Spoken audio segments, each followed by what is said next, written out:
Hi, എന്തൊക്കെയുണ്ട് വിശേഷം? ഇപ്പൊ നമ്മള് കുമ്പളങ്ങി നൈറ്റ്സ് തന്നെ വിശേഷം. അതെ, കുമ്പളങ്ങി നൈറ്റ്സ് കണ്ട ആരും സജീനെ മറക്കില്ല. അതെ, സജീനെ മാത്രമല്ല ആരെയും മറക്കില്ല. ഇക്ക മറന്നിട്ടില്ലല്ലോ.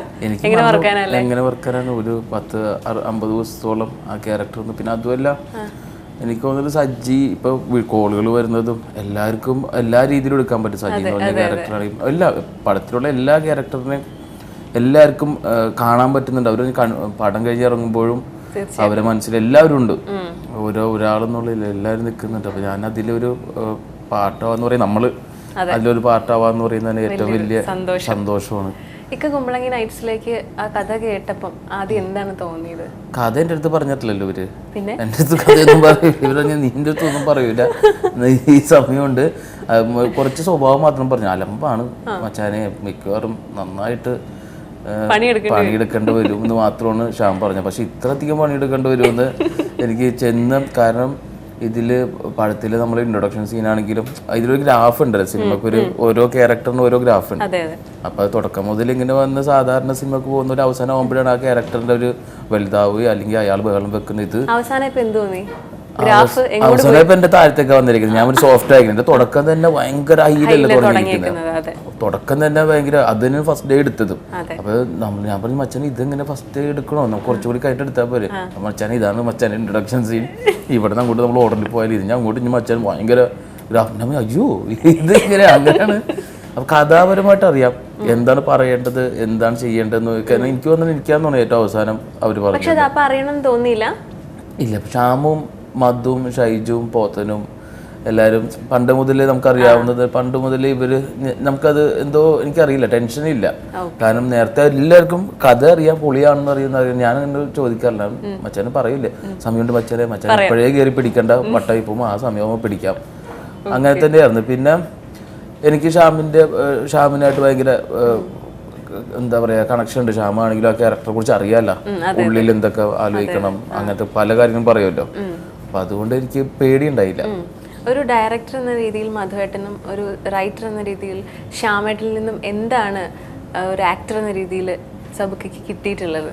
എന്നുവെച്ചാൽ എനിക്ക് രണ്ടും സംഭവിച്ചിടത്തോളം എനിക്കൊരു റൈറ്റർ എന്നുള്ള രീതിയിലോ ഒരു ഡയറക്ടർ എന്നുള്ള രീതിയിലോ അതിനപ്പുറത്തേക്ക് നമ്മൾ സുഹൃത്തുക്കളായതുകൊണ്ട് ഞാനും ഡയറക്റ്റ് ചെയ്തിട്ടുണ്ട്. അപ്പോൾ ഞങ്ങൾക്ക് എല്ലാവരും അത് നമുക്കത് ഓർത്തിരിക്കാറില്ല. നമ്മൾ കഥ ചെയ്യുമ്പോൾ ഇപ്പം മധുവും ഞാനും അസിസ്റ്റന്റ് ഡയറക്ടറായിരുന്നു പണ്ട് മുതലേ. ഞങ്ങൾക്ക് അറിയാവുന്നതാണ്. ആഷിഖിൻ്റെ കൂടെ ആണെങ്കിലും പോത്തൻ്റെ കൂടെ ആണെങ്കിലും മധു ഒരു ഓൾനുള്ളായിട്ട് ഒരു വലിയൊരു പങ്ക് വഹിച്ചിട്ടുള്ളൊരു അസോസിയേറ്റ് ഡയറക്ടറാണ്. ഷ്യാമാണെങ്കിലും ഫുൾ ടൈം ഉണ്ട്. ഞങ്ങളും എല്ലാവരും അറിയാം. അപ്പോൾ നമ്മൾ ഈ പടം ചെയ്യുമ്പോൾ ഷ്യാം ഇതിൻ്റെ തിരക്കഥ എന്നുള്ളതിനപ്പുറത്തേക്ക് ഷ്യാം ഇങ്ങനെ പഠിപ്പിച്ച സാറെന്നുള്ള സീനാണ്. സ്കൂൾ മാഷ്, അപ്പുറത്തെ ഒരു പ്രിൻസിപ്പൾ മറ്റേ ഷൈജു ഖാലിദാണ്, എന്തെങ്കിലും അവസാനം മാത്രം എന്ന് പറയുന്ന. അപ്പൊ അങ്ങനത്തെ ഒരു ഇതായതുകൊണ്ട് നമുക്ക് ടെൻഷൻ ഉണ്ടായില്ലല്ലോ. എന്തുണ്ടെങ്കിലും എത്ര വലിപ്പാണെങ്കിലും അപ്പൊ തന്നെ അവർ പറയും മച്ചാനായി എന്ന് പറയുമ്പോൾ തന്നെ നമ്മൾ സോറി ഒന്നും കൂടി പോവാം. അങ്ങനെയാണല്ലോ നമ്മൾ പോയിക്കൊണ്ടിരിക്കുന്നത്. അതുകൊണ്ട് പിന്നെ എനിക്ക് മധുവിന് ഒരു ക്വാളിറ്റി ഉണ്ട്. മധുവിൻ്റെ ഒരു വെച്ചാൽ മധുവിന് കുറച്ചും കൂടി ഭയങ്കര നന്നായിട്ട് ക്യാമറ ഇതൊക്കെ ചെയ്യുന്നുണ്ട്. മധുവിന് സ്ക്രീൻ പ്രസൻസ് ഡീറ്റെയിലിംഗ് ഭയങ്കര ഇതാണ്. ചെറുതായിട്ട് ഒരു ഇത് മാറിക്കഴിഞ്ഞാൽ മച്ചാൻ നമുക്ക് ഒന്നും കൂടി ചെയ്യാം. ഭയങ്കര ഡീറ്റെയിലിൻ്റെ ആളാണ് മധു. അത് പൂർണ്ണമായിട്ട് ഈ സിനിമയിൽ ഇപ്പൊ കണ്ടിറങ്ങുന്നവർ ഭയങ്കര ഡീറ്റെയിൽ ആണ്. എല്ലാ ക്യാരക്ടേഴ്സും ഒരു തരി അവരുടെ റേഞ്ച് മാറാണ്ട് ആ ക്യാരക്ടറിന്റെ സെയിം ലെവൽ തന്നെയാണ്. ഒരു സ്ഥലത്ത് ഒരു ഷോട്ടിൽ പോലും അവർ അതല്ലാണ്ട് മാറിയിട്ടില്ല. അത് ഏറ്റവും കൂടുതൽ ശ്രദ്ധിച്ചിരുന്ന മധുവായിരുന്നു. അപ്പൊ അതുകൊണ്ട് മൊത്തത്തിൽ ഭയങ്കര അത്ഭുതം തന്നെയായിരുന്നു പടം, അല്ലേ? എന്താണ് ഇതിപ്പോ എന്താ എന്നോട് മാത്രം ചോദിക്കുന്ന ഇതിൽ അഭിനയിച്ച തന്നെയല്ലേ സിമി എന്ന് പറഞ്ഞ ക്യാരക്ടർ? എന്താ എനിക്ക് തോന്നുന്നത് നമ്മളിപ്പോ ഇതിനു മുമ്പ് ഒരുമിച്ച് അഭിനയിച്ചിട്ടില്ലെങ്കിലും നമ്മളൊരു പടത്തിൽ അഭിനയിച്ചിട്ടുണ്ട്, ഹാപ്പി വെഡിങ്ങിൽ. ഭാഗ്യത്തിൽ ഒരുമിച്ച് അഭിനയിച്ചില്ല. പക്ഷെ അപ്പൊ ഇല്ല, അത് നന്നായി കോളേജ് പോർഷൻ ആയതുകൊണ്ട്. പിന്നെ ഇതില് സിമിക്ക് എന്താണ്, സിമിയുടെ ക്യാരക്ടറെ കുറിച്ച് എന്താണ് പറയാനുള്ളത്? സിമി എന്താ ഒരു പഞ്ചപാവല്ലേ, ഞാനേ അല്ല സിമി, ഞാൻ ഭയങ്കര സാധനല്ലേ. അതെ, സിമി ഒരു സാധാരണ കുമ്പളങ്ങിക്കാരി. നമ്മുടെ വീടിന്റെ അടുത്ത് കാണുന്ന ചേച്ചി എങ്ങനെയായിരിക്കും ചില സമയത്ത് വീട്ടിൽ നമ്മുടെ അമ്മമാരെങ്ങനെയായിരിക്കും അച്ഛൻ്റെ ഒക്കെ അടുത്തൊക്കെ പെരുമാറുന്നത്, കുറച്ചൊക്കെ ഒളിച്ചു വെച്ച് പറയാൻ പേടിച്ച്. ഇതെല്ലാരും പറയുന്നുണ്ട് ഭർത്താവിന്റെ അടുത്ത്. പക്ഷെ നല്ലൊരു പേടിയുണ്ട് എനിക്ക് ഇതില് അവസാനത്തെ കുറച്ച് പോർഷനിലോട്ട് എന്താ പറയാ എല്ലാം പേടിയുണ്ട്. പക്ഷെ അവസാനത്തെ പറച്ചിലിന് പിടിവിട്ട് പോയിട്ട് അത് പറ്റില്ലട്ടോ എന്ന് പറയുന്ന നേരത്ത് ഭയങ്കര ബോൾഡായിട്ടുള്ളൊരു പെർഫോമൻസ് ആണ്. കാരണം അത് എത്ര പാവപ്പെട്ടവരാണെങ്കിലും എത്ര ക്യാരക്ടർ എന്ത് ഇതാണെങ്കിലും അവരെ വീട്ടിൽ ഇങ്ങനെ നടക്കാൻ പാടില്ലല്ലോ, പേടിച്ചിങ്ങനെ മാറിയിക്കാൻ പറ്റില്ല എന്നുള്ളൊരു തെളിയിപ്പിച്ചിട്ടുണ്ട്. എത്ര ആരുടെ കീഴിൽ നിൽക്കണമെങ്കിലും സ്ത്രീകൾക്ക് സ്ത്രീകളായിട്ടുള്ളൊരു അത് ഭയങ്കര ഭംഗിയായിട്ട് അതിൽ എനിക്ക് ഭയങ്കര ഇഷ്ടപ്പെട്ടു.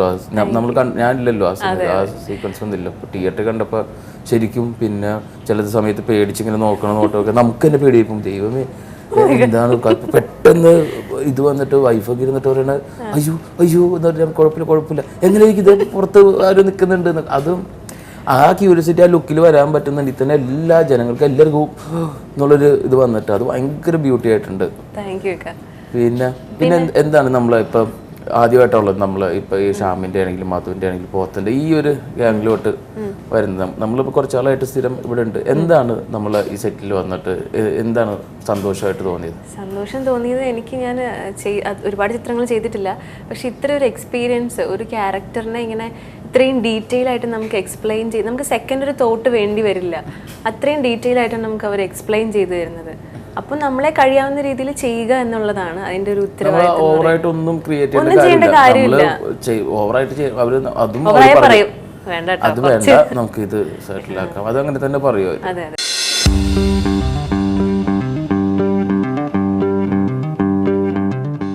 ഇക്ക എന്താ പറയാ, ഇക്കയുടെ എല്ലാ രാത്രികളിലും ഇക്ക അവിടെ ഉണ്ടാവുമായിരുന്നു. എന്തായിരുന്നു സജിക്ക് വേണ്ടിയിട്ട് എടുത്തിട്ടുള്ള ഒരു പ്രിപ്പറേഷൻ എന്തായിരുന്നു ഇക്ക?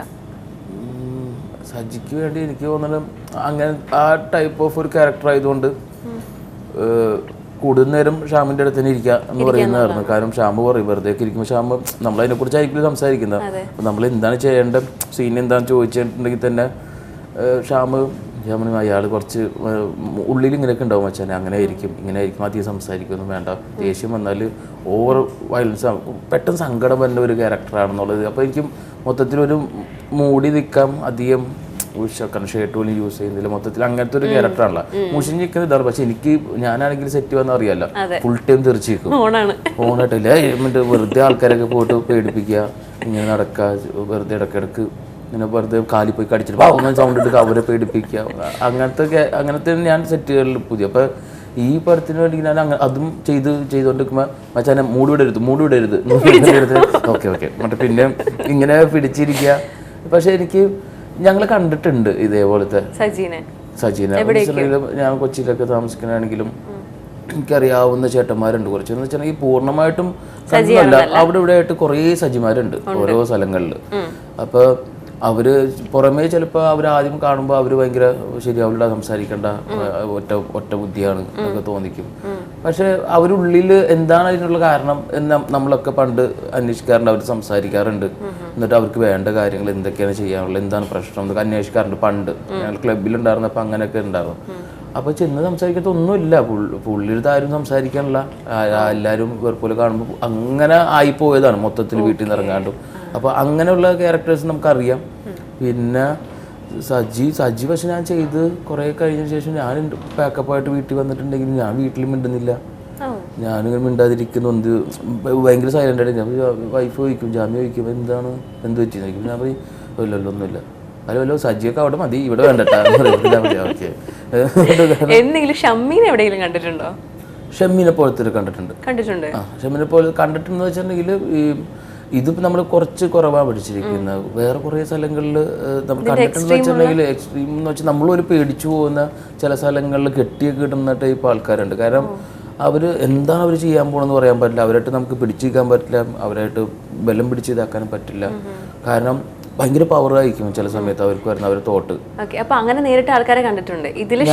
കൊച്ചിയിലൊക്കെ കുറച്ച് പേരെ കണ്ടിട്ടുണ്ട്. എന്ന് വെച്ചിട്ടുണ്ടെങ്കിൽ ബഹളങ്ങൾ വെച്ച് നമ്മൾ ഓടിക്കൂടാൻ നേരത്ത് ചെന്ന് നോക്കുമ്പോഴാണ്, അല്ലാണ്ട് നമ്മൾ ഇയാളാണെന്ന് പറഞ്ഞാൽ അങ്ങനെ ആളുകളല്ല. എന്തെങ്കിലും ഒരു പ്രോബ്ലം നടന്ന ഒരാൾക്കൂട്ടം കാണുമ്പോൾ നോക്കാൻ നേരത്ത് ചിലപ്പോൾ എന്തെങ്കിലും ബഹളം വെച്ചിട്ട് അവൻ വട്ടടാ എന്നുള്ള സീനിൽ കൊണ്ടുപോയി അവിടെ കൊണ്ടുപോയി എന്ന് പറയുമല്ലോ. അത് വേറെ തന്നെയാണ് ശരിക്കും. അത് കാരണം അത് ഷാനുവിന് മാത്രമേ എനിക്ക് തോന്നുന്നുള്ളൂ. അത് ഷാനു ഫഹദ് അത് ചെയ്തിരിക്കുന്നത് അങ്ങനെ ഭയങ്കര ഡാർക്ക് ആക്കാണ്ട് തന്നെ ഭയങ്കര നമുക്ക് ഒരു ആ ഫേസും കൂടി ആയതുകൊണ്ട് തന്നെ ഒരു പാവം തോന്നിപ്പോകുന്ന ഒരു ക്യൂട്ട്നെസ്സും അവസാനം വരുന്നുണ്ട്. അല്ലാണ്ട് അയാൾ വലിയൊരു വില്ലനായിട്ട് മാറുന്നില്ല, പാവം തോന്നിപ്പോ ഇഷ്ടമുണ്ട്. കാരണം പറയാൻ പറ്റില്ല. ആ മൂലക്ക് പോയി നിൽക്കുന്നുണ്ടെങ്കിൽ പോലും നമുക്ക് ചെറുപ്പത്തിലൊക്കെ വഴക്കിട്ട് വരുമ്പോൾ പല കുട്ടികളും പോയി മാറിയിരിക്കാറുണ്ട് അങ്ങനെ മൂലക്ക്. എനിക്കറിയാവുന്ന എൻ്റെ സിസ്റ്ററിൻ്റെ കുട്ടികൾ തന്നെ നൈമൊക്കെ വഴക്കിട്ടിട്ടുണ്ടെങ്കിൽ സിസ്റ്ററിൻ്റെ ലിനുവിൻ്റെ ഷിബുക്കാട് കുട്ടിയുണ്ട്. അപ്പോൾ അവർ ചെറുത് വഴക്കിട്ടുണ്ടെങ്കിൽ നേരെ പോയിട്ട് 2 പില്ലം വെച്ചിട്ട് കിടന്ന് 2 പില്ലും കവുത്തി വെച്ചിട്ട് ഇങ്ങനെ എടുക്കും. അപ്പോൾ നമ്മൾ ചോദിക്കും എന്താണ് കുഴപ്പമോ? കുറച്ചു നേരം അങ്ങനെ കിടന്നിട്ട് കുറച്ചു നേരം കഴിയുമ്പോൾ തന്നെ വരും വിഷമം, കുഴപ്പമില്ല. അത് അത്രേ ഉള്ളൂ. പോയി മൈൻഡ് ചെയ്യാൻ പോകുമ്പോഴാണ് പ്രശ്നം തന്നെ. അപ്പോൾ അങ്ങനെയുള്ള കുറേ ഇതുണ്ട്. പിന്നെ ഞാൻ ചോദിക്കാം പിന്നെ വേറെ കാര്യം എന്താണ് ഈ മധുവിൻ്റെയും ഡയറക്ഷനെ കുറിച്ചും ഇതിലുള്ള ബാക്കിയുള്ള കാസ്റ്റുകൾ ഇപ്പം അന്നയായിട്ട് അഭിനയിച്ചപ്പോൾ എങ്ങനെയായിരുന്നു? അന്നയും ആദ്യമായിട്ട് വരുന്നതാണല്ലോ, അതിന് കുറച്ചൊരു സ്പേസ് ഉണ്ട്. അപ്പം നിങ്ങൾ തമ്മിലുള്ള ഒരു ഇത് ഭയങ്കര രസമുള്ള സീക്വൻസുകൾ വർക്കായിട്ടുണ്ട് എന്ന് വെച്ചിട്ടുണ്ടെങ്കിൽ. യേശു നമുക്കറിയാം, കാരണം ചേച്ചിയും അനിയത്തിയുമാണ്. പക്ഷെ അനിയത്തി എന്തുണ്ടെങ്കിലും അനിയത്തി നുണ പറയുന്നില്ല. എല്ലാ ചേച്ചിയുടെ അടുത്ത് കറക്റ്റ് ആയിട്ടുള്ള കാര്യങ്ങൾ പറയുന്നുണ്ട്, ചേച്ചിയും കറക്റ്റായിട്ട് പറയുന്നുണ്ട്. പക്ഷെ ചേച്ചിക്ക് ഇപ്പോൾ ഒരു ഹസ്ബൻഡ് വന്ന സ്ഥിതിക്ക് അതിൻ്റെ കുറച്ച് കാര്യം എനിക്ക് ഉറങ്ങാൻ പറ്റുന്ന എനിക്ക് പറയാതിരിക്കാനും പറ്റില്ല എന്ന് പറയുന്നത് അത് ഭയങ്കര രസമുള്ള ഒരു ഹസ്ബൻഡിന് വില കൊടുക്കുന്നതും നല്ലൊരു കാര്യം. ഇന്ന് ഇപ്പം തന്നെ ചോദിക്കാമെന്ന് പറഞ്ഞ് അല്ല ആ ഒരു ഇത് എങ്ങനെയാണ് അന്നയായിട്ടുള്ള ഒരു എനിക്ക് തോന്നുന്നു ഒരു പുതിയ ആർട്ടിസ്റ്റ് ആണെന്നുള്ള യാതൊരു ബെന്നിച്ചേട്ടന്റെ മോളായതുകൊണ്ട് തന്നെ സത്യം കുടുംബ പാരമ്പര്യം. ഇന്ന് രാവിലെ ബെന്നിച്ചേട്ടനെ വിളിച്ച് സംസാരിച്ചപ്പോ സോറി കട്ട് ചെയ്തപ്പോൾ എനിക്ക് അത് ഓർമ്മ ഒന്നുണ്ട്. ബെന്നിച്ചേട്ടനെ വിളിച്ച് സംസാരിക്കും. ബെന്നിച്ചേട്ടൻ പറഞ്ഞു എടാ എന്താണിത് ഇങ്ങനെ ഞാൻ വിചാരിച്ചില്ല. ഞാൻ പറഞ്ഞു ഞാൻ അന്നേ പറഞ്ഞില്ലേ ഷൂട്ട് കഴിയുമ്പോൾ നിങ്ങൾ ചെയ്യാത്ത പടത്തിന് നിങ്ങൾക്ക് കോൾ വരുമെന്ന്. അല്ലെങ്കിൽ എല്ലാം നിങ്ങൾ ചെയ്ത ഈ പറയുന്ന കല്യാണരാമനാണെങ്കിലും എത്രയോ പടങ്ങളാണ് ബെന്നിച്ചേട്ടൻ ചെയ്തിരിക്കുന്നത്. അപ്പം അതൊക്കെ ഞാൻ പറഞ്ഞ് നിങ്ങൾക്ക് ഞാൻ പറഞ്ഞില്ലേ പണ്ടല്ല നിങ്ങൾ ഒന്നും ചെയ്യാതിരിക്കുന്ന സമയത്ത് ഒരു വർക്കിനെ കുറിച്ച് കോളുകൾ വരും. ആടെ എനിക്ക് ഞാൻ ചെയ്യുന്ന പടത്തിനെക്കാട്ടി കോളുകൾ എനിക്ക് വരുന്നുണ്ട്. എന്നിട്ട് എല്ലാവരും ചോദിക്കും ഇവള് അഭിനയിച്ചിരുന്ന് ഇങ്ങനെ ചോദിച്ചിട്ടുണ്ടോ, താല്പര്യം പ്രകടമാക്കിയിട്ടുണ്ടോ വെച്ചപ്പോൾ ഇടയ്ക്കൊന്നില്ലാത്ത സമയത്ത് പ്രകടമാക്കിയിട്ടുണ്ട്. പക്ഷെ ബെന്നിച്ചേട്ടൻ ചെയ്യുന്ന സ്ക്രിപ്റ്റുകളിൽ ഓൾറെഡി ഇപ്പോൾ നേരത്തെ തന്നെ കമ്മിറ്റ് ചെയ്ത് വെച്ചിരിക്കുന്ന ആൾക്കാരെ അതുകൊണ്ട് പിന്നെ ഒരു യങ് ആയിട്ടുള്ള ഇത് വേണ്ടേ, അതിനുവേണ്ടി ഇങ്ങനെ നോക്കാമെന്ന് പറഞ്ഞിട്ടുണ്ടായിരുന്നു. അപ്പോൾ എന്നിട്ട് ഒരു ദിവസം ഇതിൻ്റെ ഓഡീഷൻ വന്നു കഴിഞ്ഞപ്പോൾ ചോദിച്ചെന്ന് പറഞ്ഞു അച്ഛൻ്റെ അടുത്ത് ഞാൻ അങ്ങനെ എടുത്തിട്ടുണ്ട് പോയി നോക്കിക്കോട്ടെ എന്ന് വെച്ചപ്പോൾ അച്ഛൻ പറഞ്ഞ് ഓഡീഷന് പോകുമ്പോൾ നീ അവിടെ പോയി തൂങ്ങിക്കിട്ട് നിൽക്കേണ്ടി വരും, ചിലപ്പോൾ എടുത്തില്ലെങ്കിൽ സങ്കടപ്പെടേണ്ടി വരും. മോൾക്ക് പറ്റി എൻ്റെ കൂടി ഇതപ്പോൾ മോള് പറഞ്ഞത് പിന്നെ പറഞ്ഞ് ഇല്ല ഞാൻ നമ്മളെ അച്ഛൻ്റെ പേര് പറയുന്നില്ല വെറുതെ പോയി നോക്കാം. അങ്ങനെ പോയി നോക്കിയാന്ന് പറയും. അങ്ങനെ പോയി നോക്കി സെലക്ട് ചെയ്തു വന്നപ്പോൾ പുള്ളി പറഞ്ഞാൽ സന്തോഷമായി, കുഴപ്പമില്ല. പിന്നെ എല്ലാവരും ചോദിച്ചു ഇവിടെ എന്താണ് ആക്ടിങ്. അപ്പോൾ പിന്നീട് ആലോചിച്ചപ്പോഴാണ് പറയുന്നത് ബെന്നിച്ചേട്ടൻ ഇവർ പണ്ട് നാടകം ചെയ്തുകൊണ്ടിരിക്കുന്ന സമയത്ത് ഫസ്റ്റ് പ്രഗ്നന്റ് വൈഫ് ഇത് നമ്മുടെ അന്നയുടെ അമ്മ അന്ന വയലിരിക്കുന്ന സമയത്ത് പൂർണ്ണ ഗർഭിണിയായിട്ടിരിക്കുന്ന സമയത്ത് ലോങ്ങിലായിരുന്നു. അപ്പോൾ പുള്ളി പറഞ്ഞു ഞാൻ ഈ നാടകം എഴുതാനുള്ള എനിക്ക് ഭയങ്കര ടെൻഷനുണ്ട്, ഞാൻ അങ്ങോട്ട് പോകുന്നത്. അപ്പോൾ ആ നാടകത്തിൻ്റെ ഡയറക്ടർ പറഞ്ഞ് ഈ വൈഫിന് ഇങ്ങോട്ട് കൊണ്ടുപോയി ഇവിടെ തൊട്ടടുത്ത് ഹോസ്പിറ്റലുണ്ട്, എന്തെങ്കിലും ഉണ്ടെങ്കിൽ നമുക്ക് ഇവിടെ തന്നെ നിർത്താം, നിങ്ങളിവിടെ താമസിക്കും.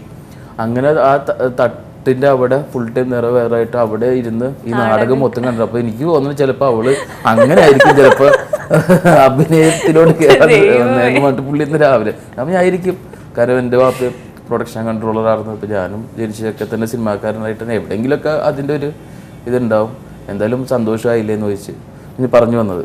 അപ്പോൾ അന്നയിലേക്ക് വന്നപ്പോൾ അന്ന ഭയങ്കര പാവം കുട്ടിയാണ് കേട്ടോ. ശരിക്കും ബേബി മോളെ പോലെ തന്നെയാണ് അന്ന. വേറെ മറയോ തിരി അങ്ങനെ ഒന്നുമില്ല. തോന്നണ പോലെ പറയും. ഡയലോഗ് നമുക്ക് തരുമ്പോഴും ആണെങ്കിലും ഗ്രേസ് നമുക്കൊന്ന് ചെയ്ത് നോക്കാം അങ്ങനെ വിളിച്ചിരുത്തി നമ്മൾ ഒരുമിച്ച് ചെയ്തത് കാരണമായിരിക്കും ചിലപ്പോൾ അത്രയും ഭംഗിയായിട്ട് ചെയ്യാൻ പറ്റിയത്. എങ്ങനെയായിരുന്നു ഷെയ്നും ബാസിയും പിന്നെ പുതിയ ആയിട്ടുള്ള മാത്യു ആയിട്ടുള്ള ഒരു എക്സ്പീരിയൻസ്? ഷെയ്നായിട്ട് നമ്മൾ നേരത്തെ തന്നെ പണ്ട് പോലെ അഭിനയിച്ചിട്ടുണ്ട്. ബാസിയായിട്ടും പിന്നെ ഫുൾ ടൈം ബാസി പണ്ട് മുതലേ സുഹൃത്തുക്കളായതുകൊണ്ട് നമുക്കിതില്ല. ഷെയ്ൻ്റെ ഇപ്പോൾ പറവയിലാണെങ്കിലും എനിക്കറിയാം ഷെയ്ൻ എന്താന്നുള്ള കാര്യം. അപ്പോൾ പിന്നെ മാത്യു പുതിയതായിട്ട് നമുക്ക് തോന്നണ്ട. കാരണം നമ്മൾ പറവിലാണെങ്കിൽ 2 പിള്ളേരെ വെച്ച് ചെയ്യാൻ നേരത്തെ അതേപോലെ തന്നെ ആയിരുന്നു മാത്യുവിന് എന്തെങ്കിലും ടെൻഷൻ ഉണ്ടെങ്കിൽ നമ്മൾ തന്നെ പോയിട്ട് മാത്യു കുഴപ്പമില്ല ഇതിങ്ങനെയാണ് നീ അവനറിയാണ്ട് ചിരി വരുമായിരുന്നു ആദ്യമൊക്കെ. അവൻ എപ്പോഴും ചിരിക്കുന്ന ഒരു കൂട്ടത്തിലാണ്, അവിടെ ദേഷ്യപ്പെട്ടാലും അവൻ ചിരിക്കും. അപ്പോൾ അങ്ങനെ മാറാത്തതുകൊണ്ട് നമ്മൾ ഇവന് ഇടയ്ക്ക് നമ്മൾ സംസാരിച്ചുകൊണ്ടിരിക്കും ഇവൻ അറിയാണ്ട് വെച്ചിരിക്കണം. നീ ചിരിക്കല്ലേ ഞാൻ എന്ന് പറയുമ്പോഴാണ് അവൻ പറയുന്നത് ചേട്ടാ എനിക്കറിയില്ല ചേട്ടൻ്റെ ഫേസ് ആണ് എനിക്ക് ചിരി വന്നു. ഞാൻ സീരിയസ് ആയിട്ടല്ല സംസാരിക്കണേ ആണ്, പക്ഷേ ചേട്ടന് ഫേസ് ആണ് ചിരി വന്നിട്ട്. അപ്പോൾ മധു അത് ചിരിക്കല്ലേ നീ ഇനി ഞാൻ ചിരിക്കൂല. പക്ഷെ ഇവൻ ചിരി പിടിച്ച് നിർത്താൻ വേണ്ടി എനിക്ക് കാണാമല്ലോ ഇവൻ്റെ ഫേസ് തൊട്ട് മുമ്പിരിക്കണല്ലേ അടിക്കാൻ വേണ്ടി ഇങ്ങനെ നിൽക്കുമ്പോൾ അത് തിയേറ്ററിലും കാണാൻ പറ്റും. അവൻ ചെറുതായിട്ടും ഒരു ചിരി ചെറുതായിട്ട് എന്ത് ചെയ്യാൻ പോകുന്ന സാധനത്തിൽ പോയിട്ടുണ്ട്. പക്ഷെ എനിക്ക് പക്ഷെ വെച്ചാൽ സാധനത്തിൽ വെച്ചെന്നുള്ള അങ്ങനെ ഇതുണ്ട്. പിന്നെ പടത്തിലെ ഏറ്റവും നന്മയുള്ളൊരു ക്യാരക്ടറാണ് മാത്യു. ആ വീട്ടിന് വേണ്ടി ഏറ്റവും കൂടുതൽ ഇതാവുന്നത് ക്ലീൻ ചെയ്യുന്നതും കുക്ക് ചെയ്യുന്നതും. കാരണം അതിലൊരു ഷോട്ടിലൊക്കെ ശ്രദ്ധിച്ചു നോക്കിയാൽ മനസ്സിലാവും.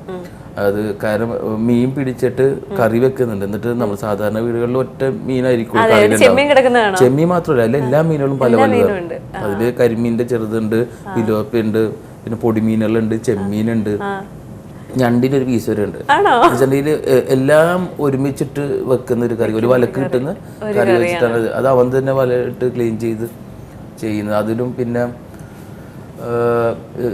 മൊത്തത്തിൽ എനിക്ക് തോന്നുന്നത് എല്ലാവരും ഒരു നന്മയുള്ള ഒരു ക്യാരക്ടറാണ് പടത്തില്. ആർക്കും അങ്ങനെ നെഗറ്റീവായിട്ട് എനിക്ക് തോന്നുന്നത് ഇപ്പോൾ ഫഹദിന്റെ ക്യാരക്ടർ ആണെങ്കിലും ആ ക്യാരക്ടറിന്റെ പടം കണ്ടു കഴിയുമ്പോൾ ആ ക്യാരക്ടറിനോട് ദേഷ്യം അങ്ങനെ വലുതായിട്ട് തോന്നില്ല. ചെറുതായിട്ട് ആ സമയങ്ങളിൽ തോന്നും, പക്ഷെ പടം കണ്ടു കഴിയുമ്പോൾ നമുക്ക് തോന്നില്ല. കാരണം അയാളുടെ ഒരു രീതി അങ്ങനെയല്ലേ. ഏറ്റവും ഫേവറേറ്റ് ക്യാരക്ടർ എന്ന് പറയാനുണ്ടോ ആരെങ്കിലും? എനിക്ക് ഈ പടത്തിൽ എനിക്ക് ഏറ്റവും ഫേവറേറ്റ് എന്ന് പറയാനായിട്ട് എനിക്ക് ഷാനു, ഷെയ്ൻ, ബാസി, അന്ന, എന്താണ് സിമി, എല്ലാവരും എനിക്ക് ശരിക്കും പറഞ്ഞാൽ എനിക്ക് ഇതിൽ ഏറ്റവും ഇഷ്ടം എന്ന് പറയുന്നത് ഈ ടീം വർക്കിനാണ്, ഈ കൂട്ടായ്മ. കാരണം അതിലെ അസിസ്റ്റന്റ് ഡയറക്ടേഴ്സ് ആണെങ്കിലും അസോസിയേറ്റ്സ് ആണെങ്കിലും ആർട്ടിൽ ചേട്ടന്മാരാണ്, ക്യാമറ സെക്ഷൻ ആണെങ്കിലും എല്ലാവരും ഒരേപോലെ നിന്നിരുന്നത്. ഒരാൾ മാറിയിട്ടുണ്ടായിരുന്നു. നമ്മൾ എത്രയോ ദിവസങ്ങൾ രാത്രികളിലൊക്കെയാണ് നമ്മൾ പടം അഭിനയിച്ചിരിക്കുന്നത്. അപ്പോൾ നമ്മൾ ഇറിറ്റേറ്റ് ചെയ്യുന്ന പോലെയോ അങ്ങനത്തെ ഒരു ഇതില്ല. എല്ലാം സുഹൃത്തുക്കളായതുകൊണ്ട് എനിക്ക് തോന്നുന്നതിൽ ഏറ്റവും ബെസ്റ്റ് എന്ന് പറയുന്നത് ഇതിലെ ടീം വർക്ക് തന്നെയാണ്. എല്ലാവരും പറയുന്നതും അത് തന്നെയാണ്. അതിന്റെ അല്ലാണ്ട് ഒരാളെടുത്ത് പറയാൻ മാത്രം എന്നുള്ള ഇതില്ല. എല്ലാവരും അവരവരുടെ ജോലി ഏറ്റവും ഭംഗിയായിട്ട് ചെയ്തിരിക്കുന്നത്. അത് വേണമെങ്കിൽ പറയാം. ഞാൻ ചെയ്തതിൽ എനിക്ക് ഏറ്റവും കഷ്ടപ്പെട്ട് ചെയ്തിരിക്കുന്ന വർക്കാണ്.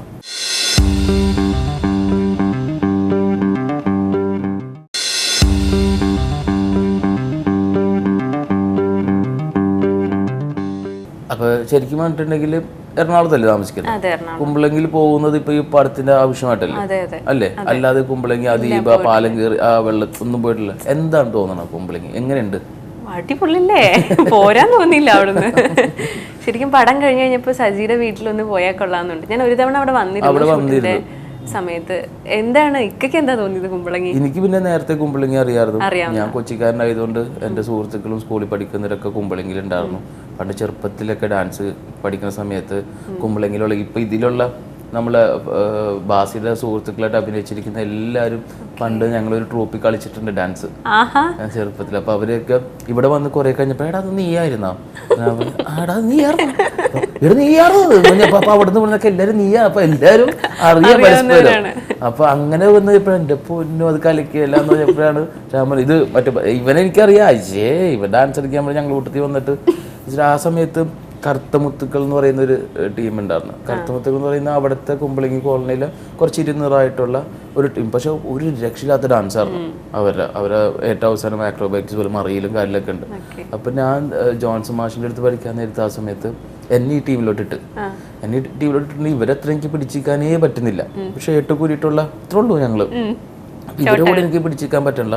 പക്ഷെ എങ്ങനെ നോക്കിയിട്ട് മാച്ചാവുള്ള സാറ് നോക്കിയിട്ട് പറഞ്ഞു. കാരണം അവർ 4 പേര് കുറച്ച് 200 ഞാൻ ഷർട്ട് ഇട്ട് ഭയങ്കര വെളുത്തേക്ക് നീ മൂലക്ക് ഇട്ടിട്ട് ഡാൻസ് ശരിയാവില്ല. അപ്പോൾ സാറ് പറഞ്ഞു നീ ഒരു പണിയായി സൗബി സെന്ററിൽ കളിച്ചോ. അത്രമാത്രം ഞാൻ നന്നായോ? നന്നായിട്ടല്ല, നിന്റെ കളറൊന്ന് മേച്ചാൻ വേണ്ടിയാണ്, അല്ലെങ്കിൽ ഇവരൊക്കെ ഇങ്ങനെ നിൽക്കും. അപ്പൊ ഞാൻ സെന്റർ കളിച്ച് ഡാൻസ് നന്നായിട്ടല്ല, കളറിൽ അപ്പം മാത്രം സെന്റർ കിട്ടിട്ട് നന്നായിട്ട് ഇവര് പറയുന്ന സമയം അവൻ ആ സ്റ്റില്ലായിട്ട് ഇങ്ങനെ സ്റ്റെക്ക്. അതും ഞാൻ സെന്റർ ആയതുകൊണ്ട് ഒരു വൃത്തിയായിട്ടില്ലല്ലോ, അങ്ങനെ നിർത്തിയിട്ടൊക്കെ കളിച്ചിട്ട് ഫ്രണ്ട്സാണ്. പിന്നെ ഞങ്ങൾ പണ്ടും ഇപ്പൊ അവിടെ പോയിട്ട് ഞാൻ സെറ്റുകളിൽ ചെന്ന് കൂടുതലും അടുത്തുള്ള വീടുകളിലും മീൻ്റെ മണം വന്നിട്ട് അശോ നോട്ട് നമ്മൾ ഇവിടുത്തെ കറി കൊണ്ട് അവിടെ കൊടുത്ത് ചേച്ചി കറി കഴിച്ചു നോക്കി അവിടുത്തെ കറി വരുമോ. അങ്ങനെ പലപ്പോഴും മിക്ക ദിവസങ്ങളിലും ഞാൻ അങ്ങനെ തന്നെ അവിടെ കഴിച്ചിരിക്കുന്നത്. പിന്നെ ചേച്ചിമാര് ഉച്ചയാകുമ്പോഴത്തേക്കും ഇങ്ങോട്ട് കൊണ്ടുവന്ന് കറി തരാൻ തുടങ്ങി. അതുകൊണ്ട് കുമ്പളങ്ങി എന്ന് പറയുന്നത് എനിക്ക് സ്വാദിന്റെയും സൗന്ദര്യത്തിന്റെയും ഒരു പ്രത്യേക ഫിഷ് കറി എന്ന് പറയുന്നത് കുമ്പളങ്ങിയിൽ ഒരു വികാരമാണ്. പിന്നെ കുമ്പളങ്ങിയിലെ ഭംഗി ശരിക്കും പറഞ്ഞാൽ നമ്മുടെ സിനിമയിലെ ആ ബാക്ക്ഗ്രൗണ്ട് സ്കോറും മ്യൂസിക്കും എല്ലാം ആണ്.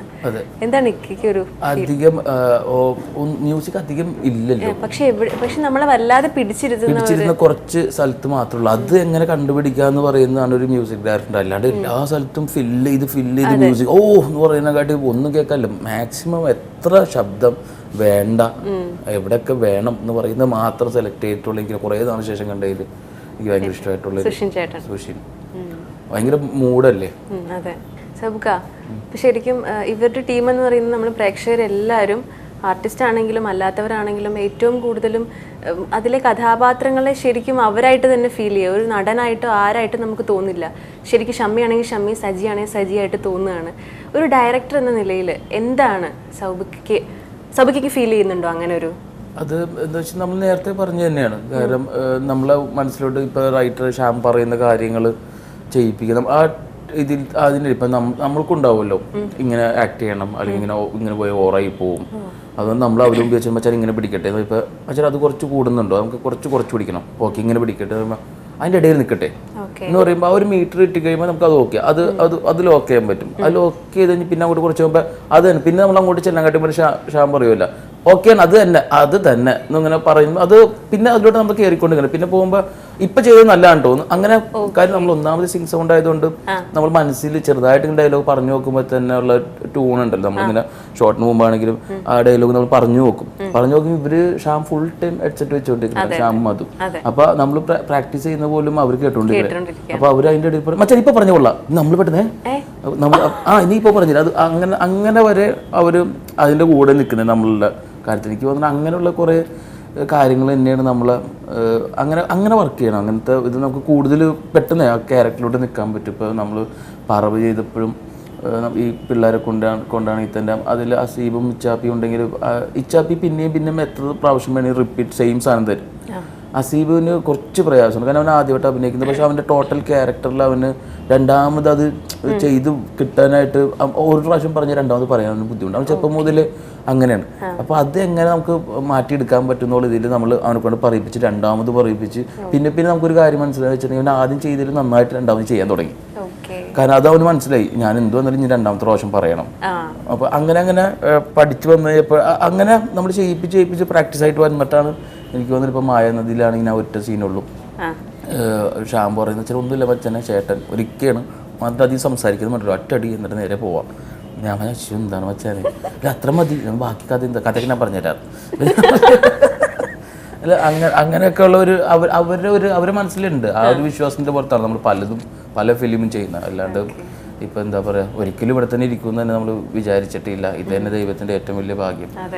അപ്പോൾ അതുകൊണ്ട് എനിക്ക് തോന്നുന്നത് ഹാർഡ് വർക്ക് എവിടെ ചെയ്യുന്നു അവിടെ സക്സസ് ഉണ്ടാവും. അതിൽ എന്തെങ്കിലുമൊക്കെ മോശമായിട്ട് ഇപ്പോൾ എന്തെങ്കിലും നമ്മൾ ചെയ്യുന്ന വർക്കുകളിൽ എന്തെങ്കിലും ഫ്ലോപ്പ് വന്നിട്ടുണ്ടെങ്കിൽ അത് നമ്മൾ ഹാർഡ് വർക്ക് ചെയ്യാത്തതുകൊണ്ടെന്ന് പറയാൻ പറ്റില്ല, അതും സംഭവിക്കാം. പക്ഷേ എപ്പോഴും നമ്മൾ സത്യസന്ധമായിട്ട് വർക്ക് ചെയ്തിട്ടുണ്ടെങ്കിൽ എവിടെയെങ്കിലും ഒരു കോണിൽ നമുക്കൊരു സന്തോഷം തരും. അത് തന്നെയാണ് ഞാൻ വിശ്വസിക്കുന്നത്. അതുകൊണ്ട് കുമ്പളങ്ങി നൈറ്റ്സിൻ്റെ എല്ലാവിധ ഇപ്പം എന്താ പറയുക മൊത്തത്തിൽ സന്തോഷമല്ലേ. എല്ലാ റിവ്യൂസും ഇഷ്ടപ്പെട്ടു. ഇപ്പം ഇത് എനിക്ക് തോന്നുന്നു വാലന്റൈൻസ് ഡേ ഒക്കെ ആയിരിക്കും തോന്നുന്നത് ഇത് വരാൻ വേണ്ടി പോകുന്നത്.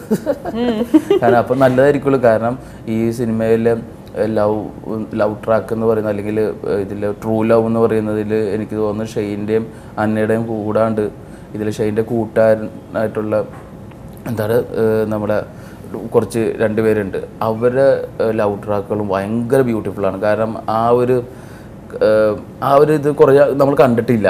കാരണം അതും ഭയങ്കര രസമുള്ള ലവ്, അവരും സക്സസ്ഫുൾ ആയിട്ടുള്ള ലവ് ആണ്. അവരും ഫസ്റ്റ് ഇഷ്ടമാവുന്നത് അതെനിക്ക് തോന്നുന്നു. ഞാൻ മിക്കവാറും നിങ്ങൾക്ക് ഇഷ്ടപ്പെട്ടിട്ടുണ്ടെങ്കിൽ വാലന്റൈൻസ് ഡേ ആയതുകൊണ്ട് ഞാൻ ആ ലവ് ട്രാക്ക് നിങ്ങൾക്ക് വേണ്ടി ഡെഡിക്കേറ്റ് ചെയ്യുന്ന ഈ പടത്തിൽ. അല്ലേ? അതെ തീർച്ചയായിട്ടും. അപ്പൊ കാണാത്തവരായിട്ടുള്ള എല്ലാവരും കുമ്പളങ്ങി പോയി കാണട്ടെ അല്ലേ? അതെ. Thank you so much.